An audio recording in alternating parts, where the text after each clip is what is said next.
he's covering on the side. Yeah. So he might have to switch to Barrett. Shoot it. Cloud. I have a favor to ask. Run away. You have to. Round two. Fight. That's gonna be fucking sick. That Cloud's gonna be haunting Sephiroth. I mean, Sephiroth's gonna be haunting Cloud now. That's gonna be fuck.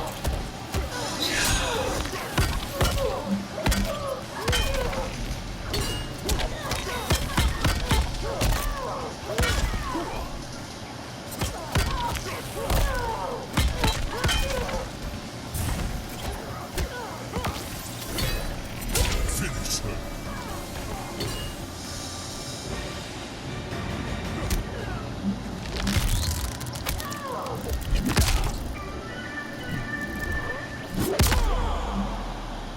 Fatality.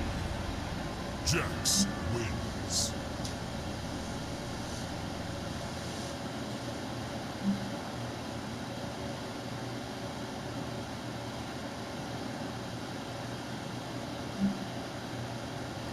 Round one.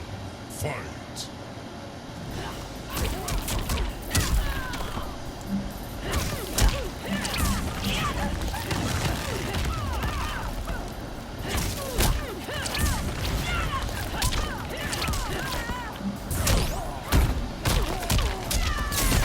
Swing and miss. See the light.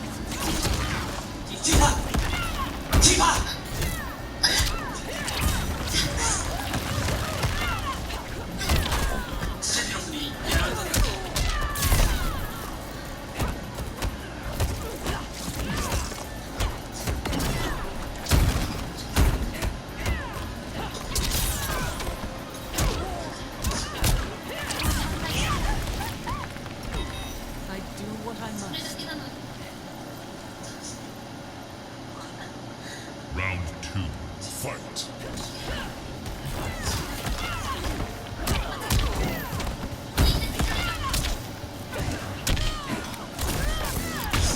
Going down.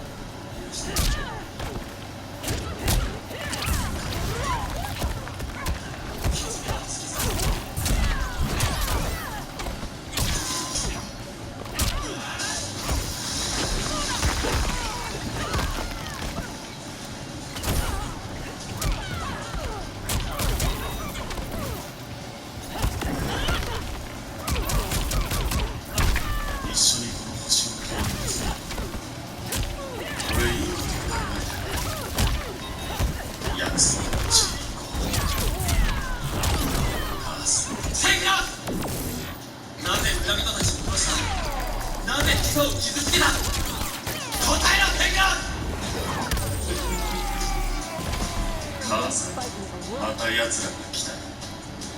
母さんは優れた能力の知識で、この星の支配者になるはずだ。けどあいつら、何の取り柄もないあいつらが、母さんはこの星を奪ったんだよね。でももう悲しまないで。俺と一緒に行こう。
愚かなお前たちからセトラの手に取り戻すため生を受けた。 Round 1. Fight.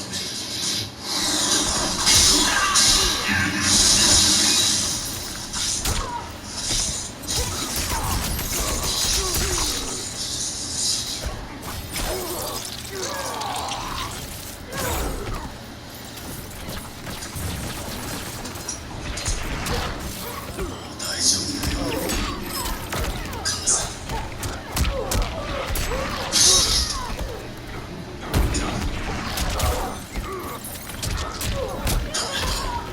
母さん。ティノ。村を変えて。あんたを尊敬していたのに。憧れていたのに。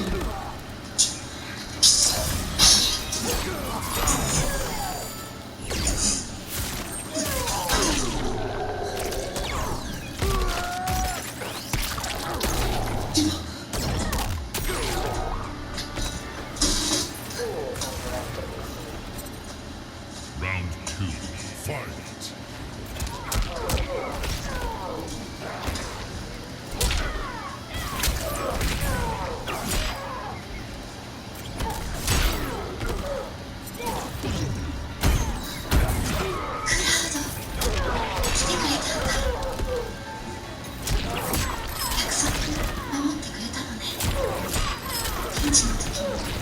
ちゃんと来てくれたんだ。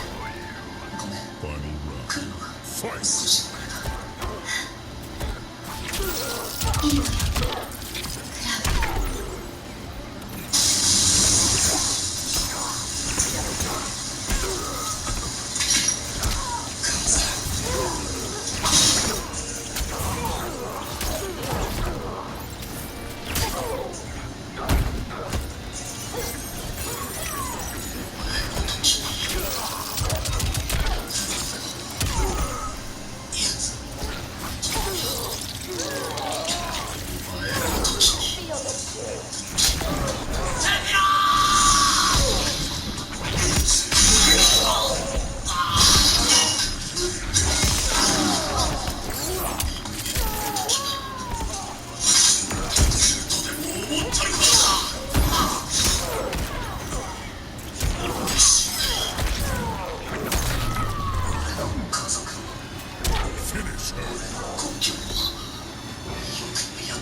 クラウ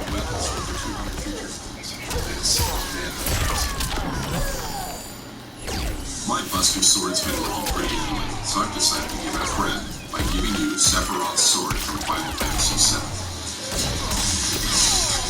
You know, anything from Final Fantasy is just way too massive.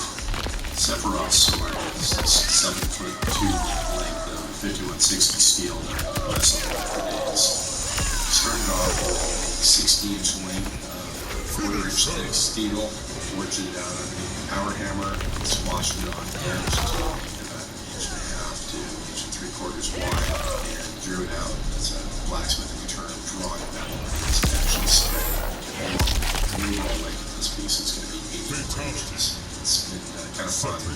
Red hot piece of metal flopping around underneath the power hammer, trying to keep everything true.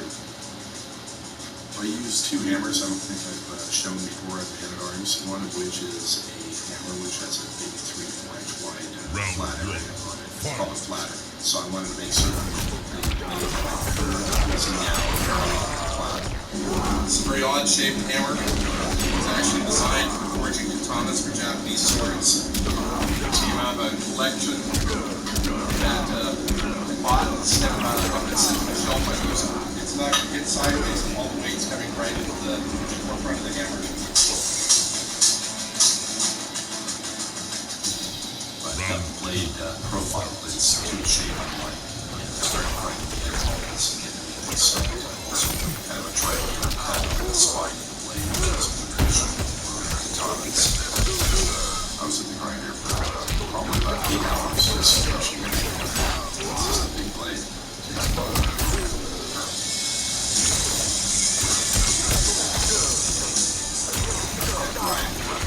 The sides of the blades and the pebbles with the angle of the flap disc just keep it flat.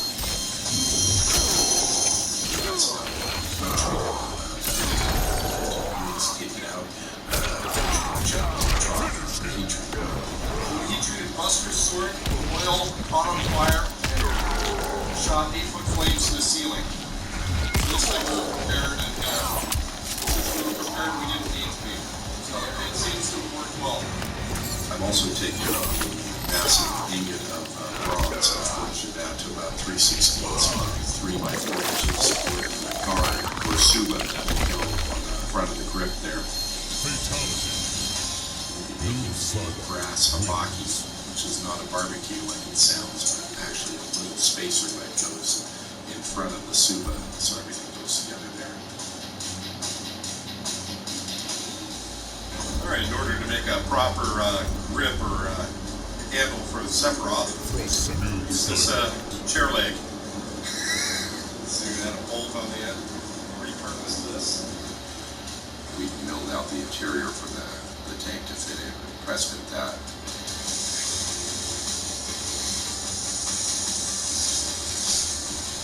Round one. Once that's shaped up, it gets covered with sonic, which is actually stingray skin.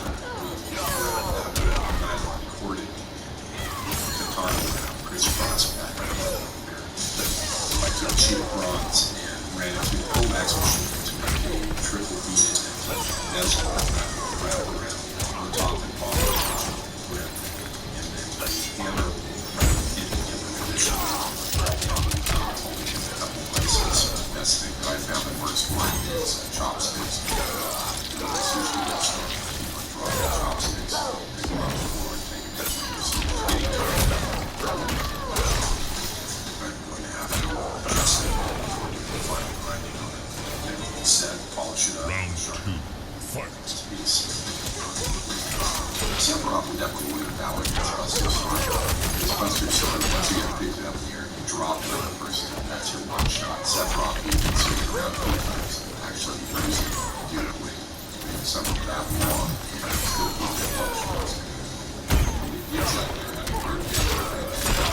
Yes?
Fight!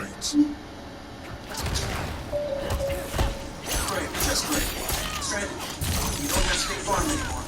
It's okay. You don't want to see my Yes, I wanted to get the cut rate insurance. That sounded better to me. But why return? Why? Oh, our State Farm agent man is so nice. I took it for granted. Why did I do that? Oh, I really hung this out to dry here, you know? Surrounded by raccoons and snakes. And I think that's a boat. Most people would have skipped by now. I wish I could hit the skip button. I failed you as a father, as a man, and as a driver. I let a stray turtle run me off the road. A turtle!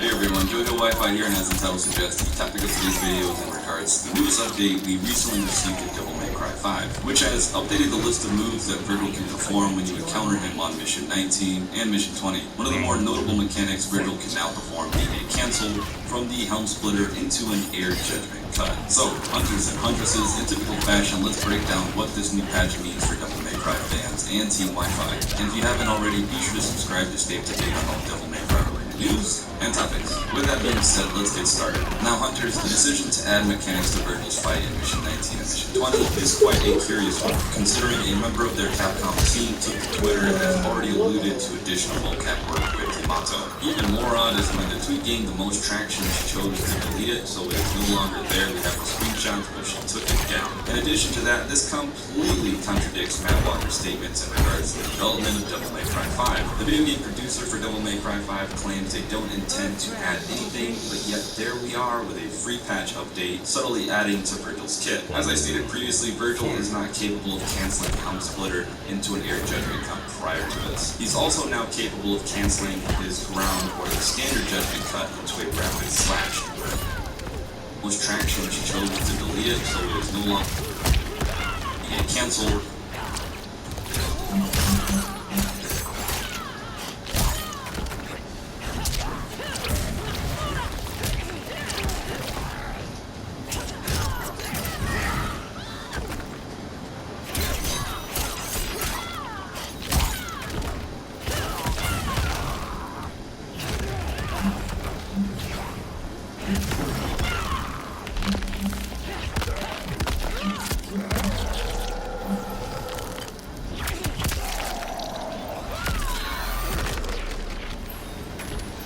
Finish him!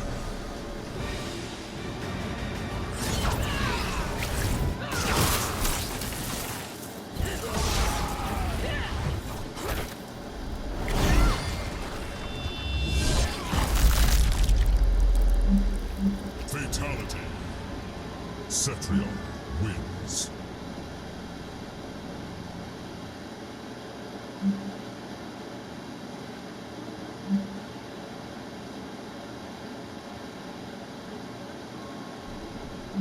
Round 1.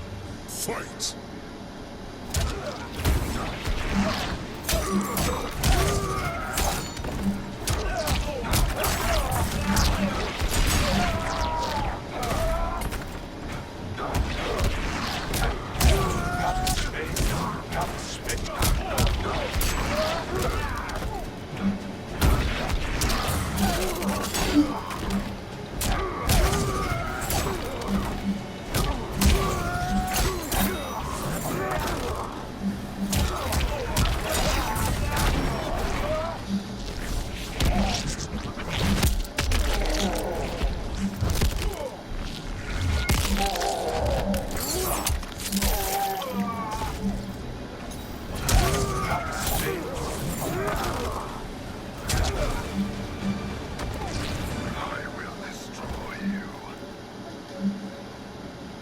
Round 2.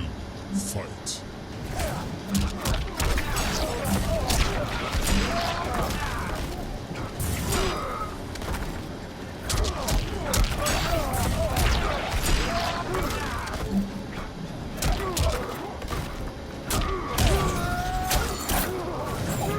Too slow.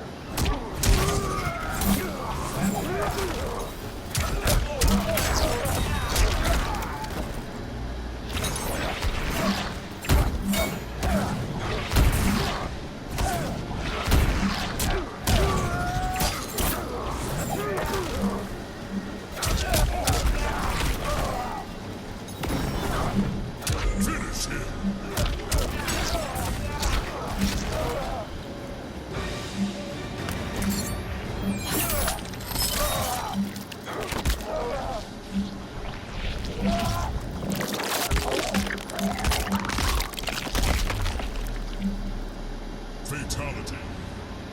Noob Saibot wins.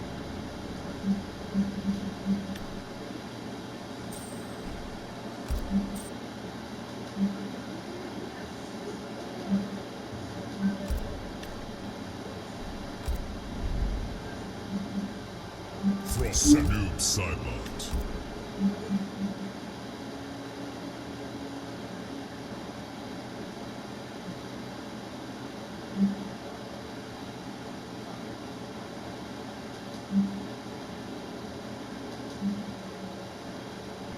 Round 1, fight.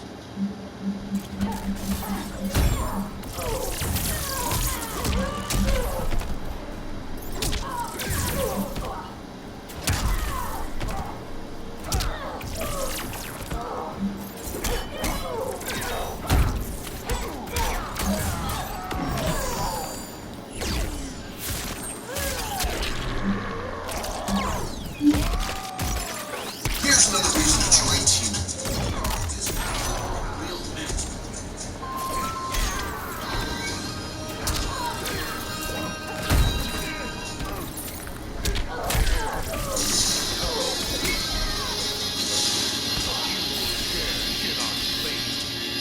Round 2, fight.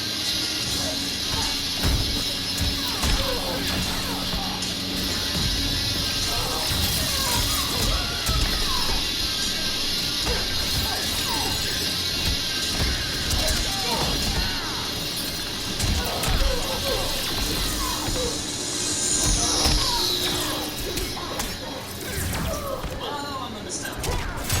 So you don't have.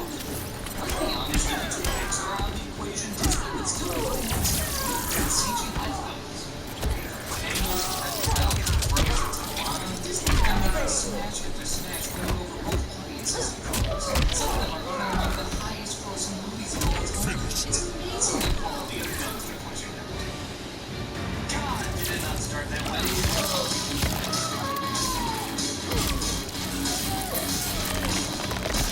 Disney set. Chicken Little is one of the most awful, Fatality. mean-spirited movies they ever made. And don't get me wrong, I love mean-spirited Disney. Whether it be their villains, creepy imagery, or whatever Christ this is. But that's not what Chicken Little is. It's supposed to be bright, colorful, and upbeat, but instead it's elite, dispiriting, and as upbeat as an animated series of a good son. Such a thriving CG empire hatched from such an ugly over here to take it, unfortunately. See why our kids are falling. So all is so unfair with its tone that it actually has 3 full starts.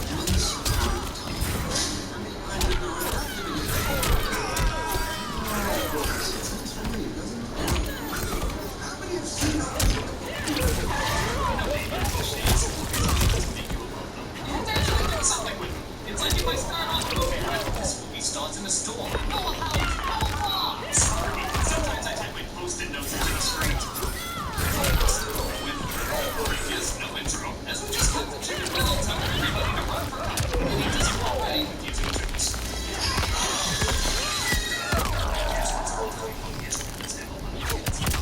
What stroller is it? This one. The universe comprised entirely of animals is watching Indiana Jones. This universe is as coherent as a VR chat room. Nothing is established. But hey, a giant water tower knocks out cars on the old McDonald. Get it? As if all of this wasn't aggressively not sensible enough. Nothing is properly established except Studios trying to deconceal and clearly needed temporary rewrites. Don't tell me the main character's name. I was happy in this anarchy of confusion. This is 12-year-old Chicken Little, voiced by 30-year-old Zach Braff. And I know it's you, the piece of the sky somewhere. Just as well as Dr. Claw voicing Ariel. Says the sky is falling, but everyone thinks he confused it for an acorn. It doesn't help either that he starts saying gibberish. Or never any established phrase. What? What did you say? That is backwards. I still stand by Garden State. Oh! So the town makes a movie about him, as towns do. As it's 1 year later, and Little's father, voiced by Gary Marshall, constantly reminds him of his failure. Would it be better for you just to lay low, don't call attention to yourself, right? Yeah, but See, it's like a game. Yeah, a game of hide and seek, except the gold is never to be found, ever. The important thing is you feel no love from me, like my audience's reaction to the other system. Fight! There's the crazy chicken! Yes, it is crazy little chicken. You're so smart, we don't think I'm He rung a bell, not decapitate a student. Book burnings have more tolerance than this. After discovering even traffic rules stop for him, he makes it to class where Patrick Stewart plays his greatest role since a pile of shit, as the teacher who reads off the students' names who just happen to be descriptive phrases.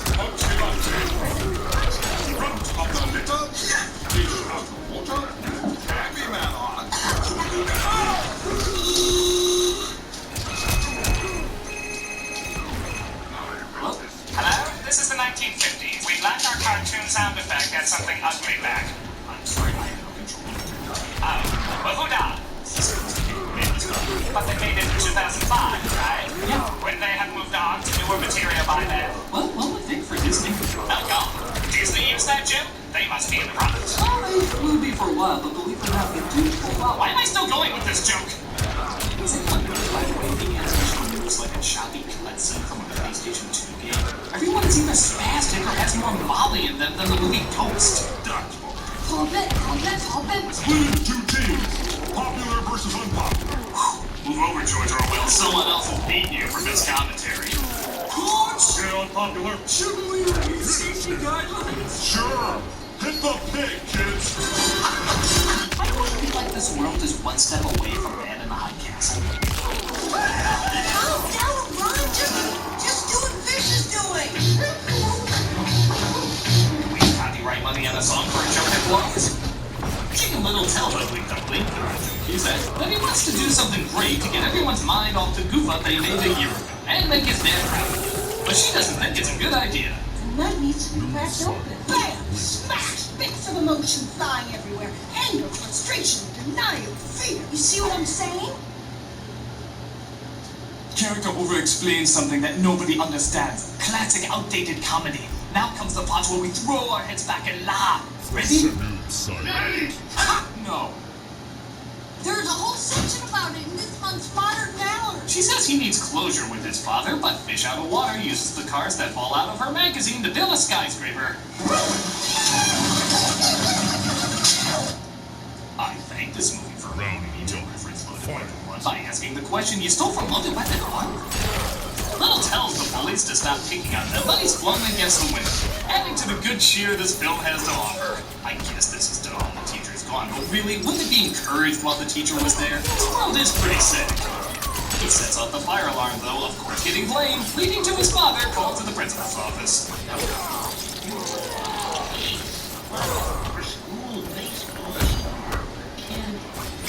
Nothing like you at all. In no way connects to anything, but it's good to know the principal's as big a dick in this world as anyone else. Little decides to sign up for the baseball team to try and make his dad proud, and he's constantly benched. Until his big break. Up next. Chicken Little. He's gonna lose the game for us. Disney, you're gonna fail if we don't love you. Surprisingly, though, he makes a hit, immediately winning over the town's bottomless pit of shallow attention. Even his asshole dad congratulates his athletic achievement with passive-aggressive praise. Yes, that puts the whole sky is falling incident behind us once before. My love for you is like a grocery store staff, constantly shifting depending on your moods. Things change when apparently a piece of the sky falls, but he keeps it a secret so people don't mock him again. So he calls up Big Duckling in front of the litter, who are singing beautifully dated karaoke. If you wanna be my lover, you gotta get with my lover. If a foot-sized joke in Frozen gets a PG for singing about the qualifications of being someone's lover, every toddler should see that! How about this nugget of family okayness? Remember when that icy blue stuff fell from the sky and it just turned out to be frozen pea from a jet airplane? It's frozen pea. I love my kids' films that have towns getting pissed on. It really need more of that. He shows them the device, but it accidentally sucks up Fish Out of Water, and they go to save it. Abby! Abby, wake up! Come on, get out of here! it's amazing how none of this is like the original source material at all. I hope this doesn't become a thing. Sub-Zero.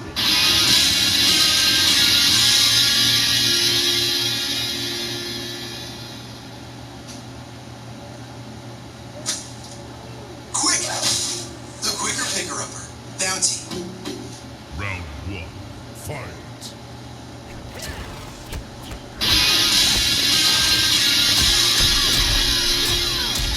The kids go into the alien ship where they find fish out of water, as well as apparently an evil plan to destroy the Earth.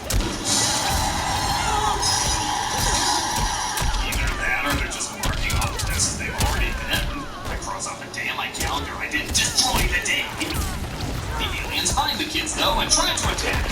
Gee, I wonder if a crowd circle joke is coming up. Great, just go up toward them in a glass of water, they'll be beaker like. She rings the bell alerting the town, but of course, the aliens go away and no one believes them again. It's the acorn thing all over again. Yeah, there's no story here. Well, at least we can sell the video to Chickens Gone Wild. I don't know what's more disturbing, the fact that there's a show called Chickens Gone Wild, or the fact that a little boy qualifies to be in it.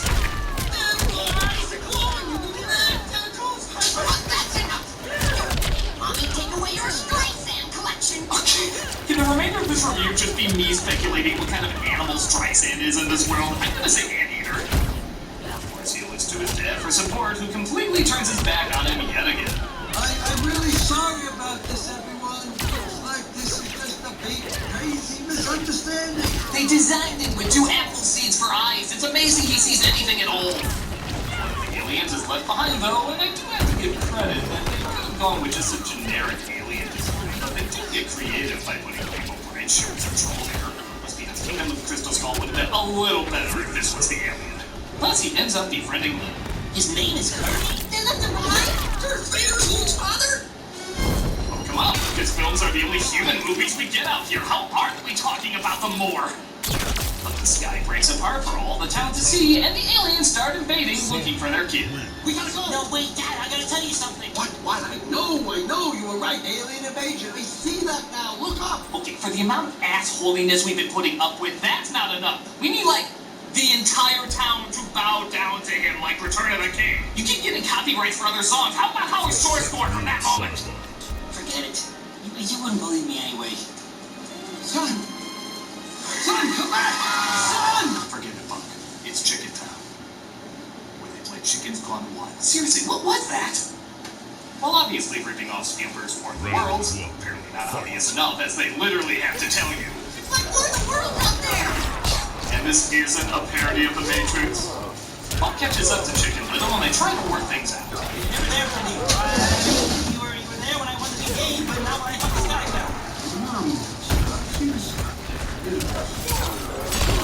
good with stuff like this. I'll never forget the day she never kept up. But you need to know that I love you. I'm sorry if I feel like that was something you had No, well, that show for you has clearly been done to hurting it, but that's not what that's what I intended. Oh, and he kisses Ugly Duckling because their relationship was so special they decided to spring it on you at this very moment. That's closure. That one you showed how it started. By the way, for the amount of aliens looking for this kid, how can they not spot Conan O'Brien's pubic hair running through this gray, colorless city? Even when they do find him, they don't turn him over. I think it's a safe bet any of these ships will get him to his parents. But Chicken Little's dad, I'm just assuming they disown him already. They make it to the roof and try to get the alien to the literal mothership, but they get beaten up and talk to the alien's dad. Release the child.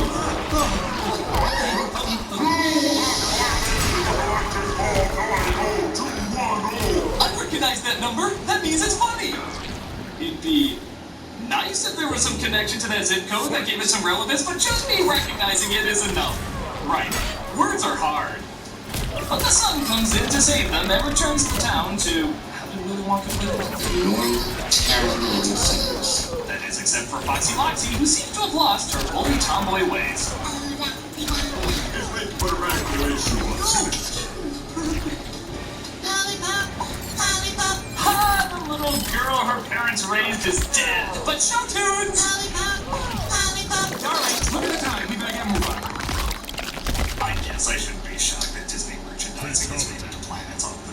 having the king of the third eye, isn't that kind of like alien blackface? I'd like to see the movie they make about you now. I just hope they stay true to what really happened. Oh, son, these people are from Hollywood. This irony's so thick, Tony Stark is making a suit out of it. The movie is, of course, overblown, ridiculous, and has no connection to the original tale, and the film version they watch isn't that goody. Now you can throw your head back and laugh. I gotta give credit to casting Adam West as Macho Chicken Little, though. It may be the only funny scene in the movie. Sky is falling. Commander, no! Please, Homie. And yet it's still more accurate than Blindside. And the audience are happy with the movie, though, proving this film's moral that facts and deeper meaning don't mean shit as long as you're satisfied for the moment. You're still breaking my heart.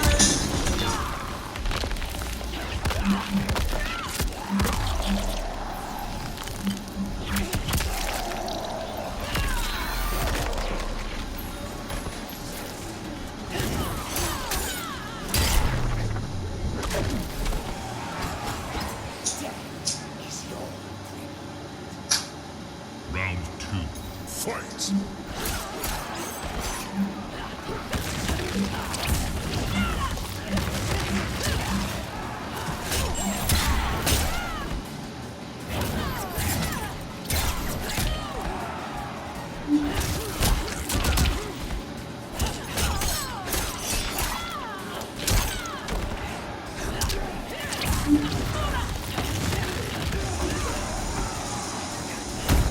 Pregnant with my boyfriend, and I thought he was going to ask me to marry him on my birthday.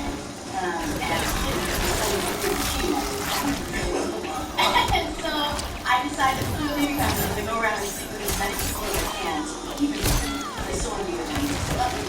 Then I find out later through another document that I miscarried the first child, but I was pregnant now, but it wasn't with Douglas's kid, it was with somebody else's kid.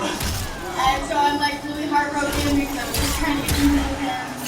Doctor, supposedly you were not aware of the fact. Right, because I had just been throwing at it, all these guys. So it was just like one after the other pregnancy. Yeah. Sounds so military.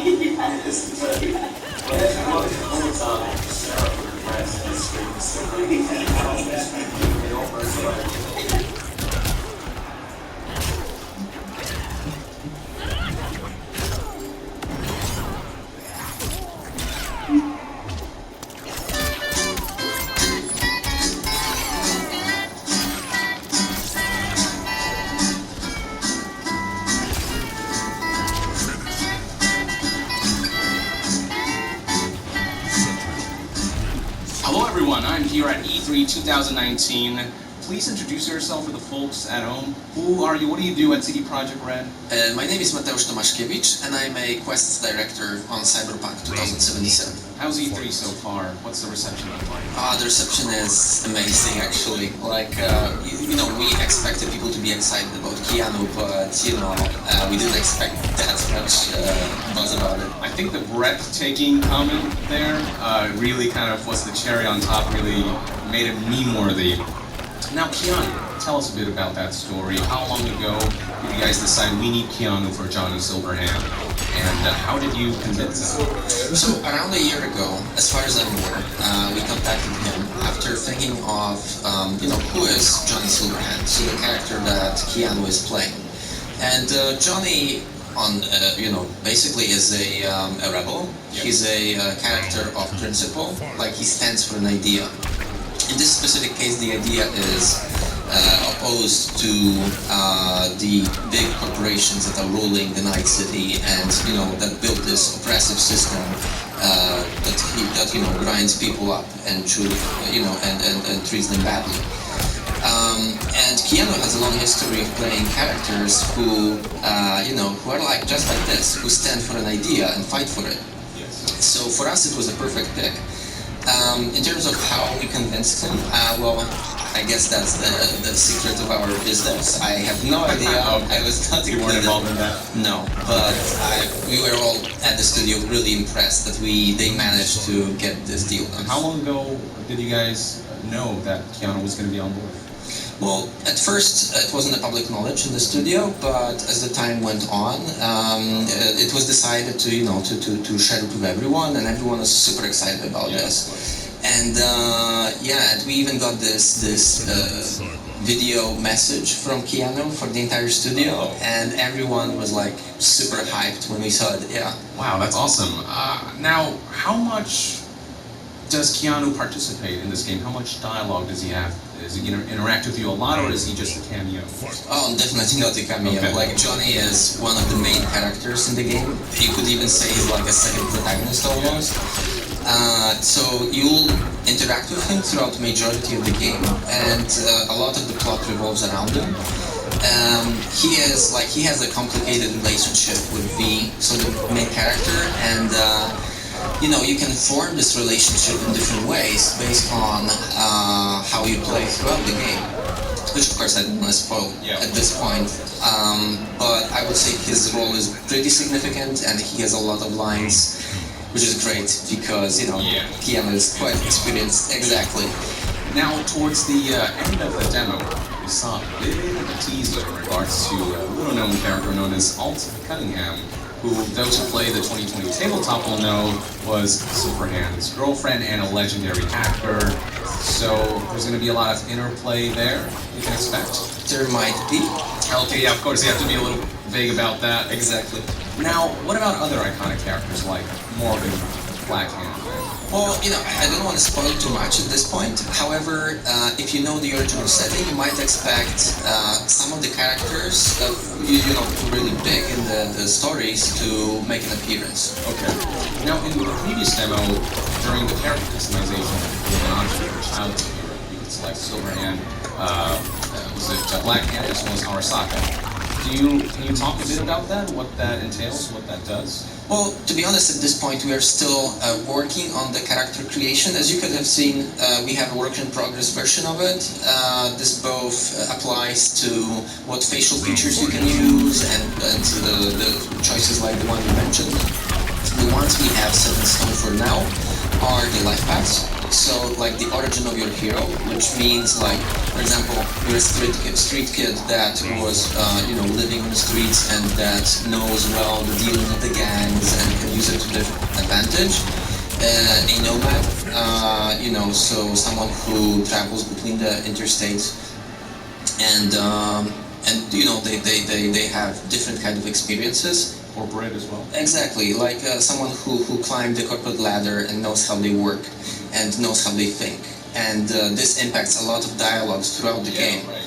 Certain dialogues you can only select if you're a corporate or a nomad. Exactly. Now, in the tabletop, these are the roles, some of the roles you can play. Now, they have been implemented into a life path format. Is that safe to say, or are we going to see corporate manifest in some of the abilities you can use? It's more like the origin of the character, which in the end always ends up as a mercenary. This is who he is, she or he, is a mercenary who works for different factions, through the fixers of course, and so on. However, there are many different ways to customize your character through character development. So this time around we paid a lot of attention to adding this level of non-linearities in terms of gameplay.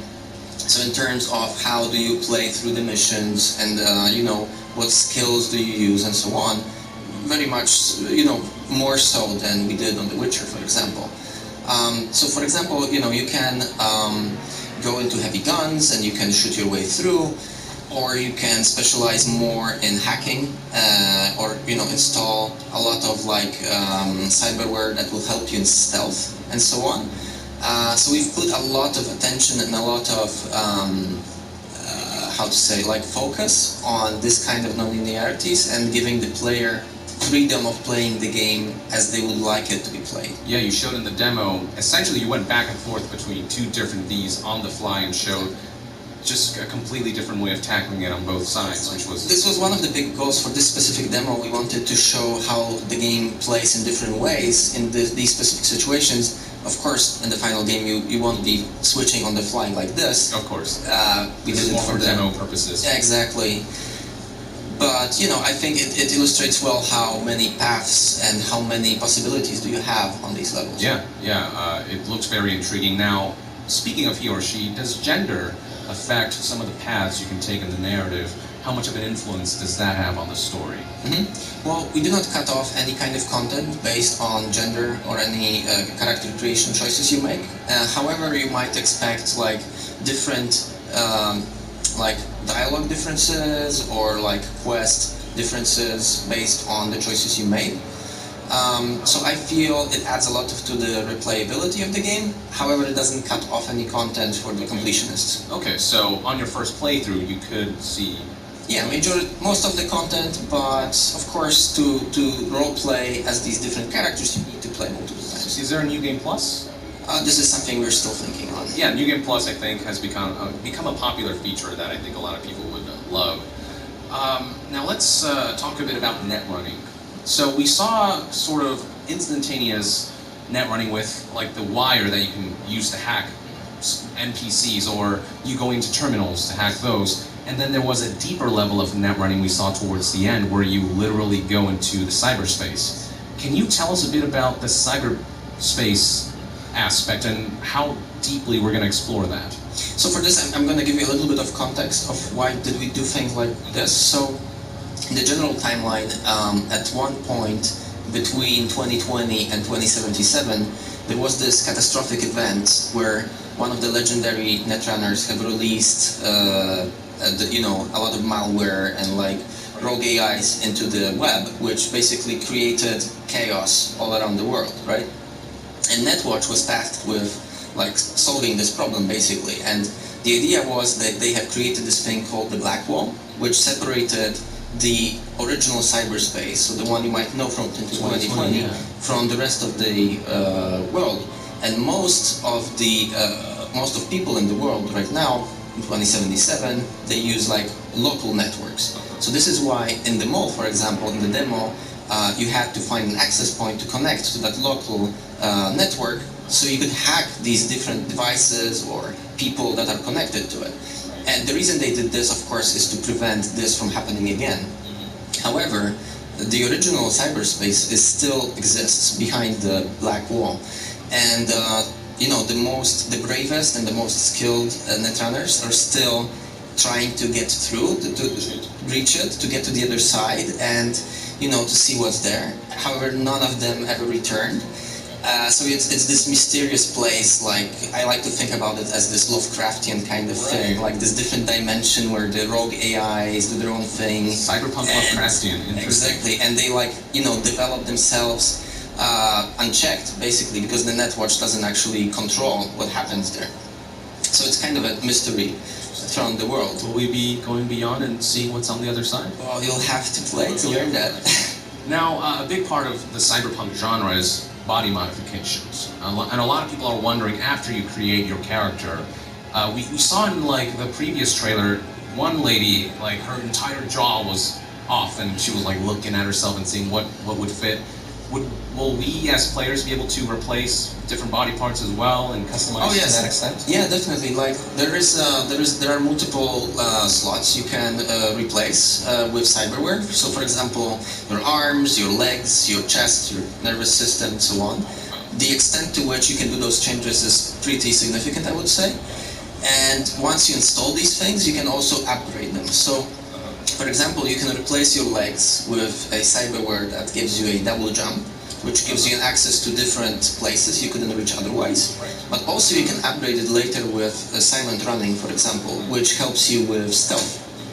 I see. Now, you can also customize aesthetics, so different jackets and style yourself, and that's a big part of the tabletop, and that affects your disposition, or the character's dispositions towards you. Is that the same in 2077? In 2077, we actually focus more on gameplay stats kind of approach.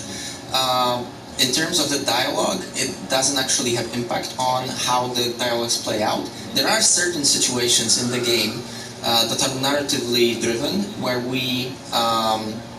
when we enforce like specific clothing that you need to put on to progress through the scenarios. But in general, the mechanics are purely RPG stat For based. players to feel badass Exactly. themselves. I gotcha. And can you customize your vehicles that you acquire? Well, as far as I know, right now we have a number of vehicles you can obtain and store in your garage, and you can summon them whenever you like to use a specific vehicle, be it car or a bike. In terms of customization, this is something we're still discussing. Okay. So Sure. Now, can you steal any car in the street, or are there specific cars that... you can steal cars. Oh, any car, motorcycle, whatever's Yeah, on the that's ground? the idea. But aerodynes are a different story, right? From previous year, I believe you guys said you're taking a... Like, it's not going to be you just get on something and you fly around. Oh, you mean the AVs? Yeah, The AVs are present in the city, of course. There's a number of them, and sometimes you do travel by them. However, you never actually pilot them. Pilot, okay.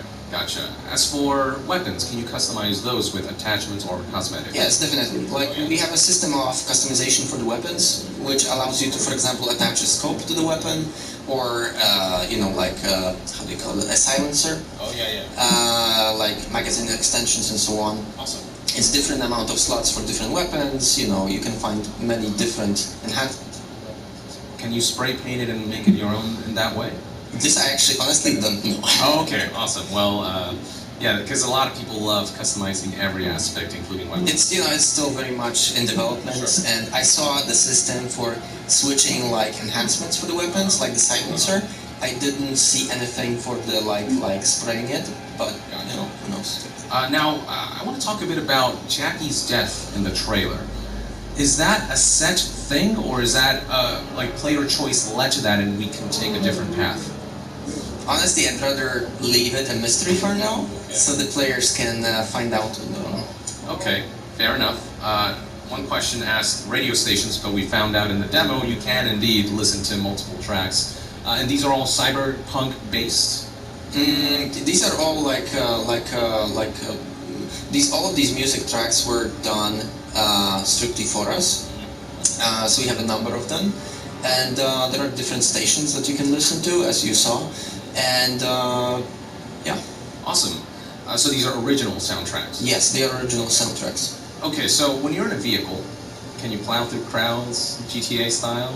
Yeah. You can, and will you get in trouble? That's the general idea right now, yeah, and the idea is that for the police system is that depending on the district you're in, a different kind of force will try to attack you if they see you doing this. So for example, you might imagine in the downtown you'll get apprehended either by corporate security or by the police. However, in places like Pacifica, which is off limits to the police, which is like mostly voodoo boys, the gangs actually will run the law and order of that exactly. place. Interesting. So there are multiple like police factions, if you will. That is interesting. Now, in terms of the campaign, if you just beeline through it, like don't do any side quests, do you know about how long it would take to just finish that? No, it's too early in development to actually be able to tell at this point. Are there multiple endings?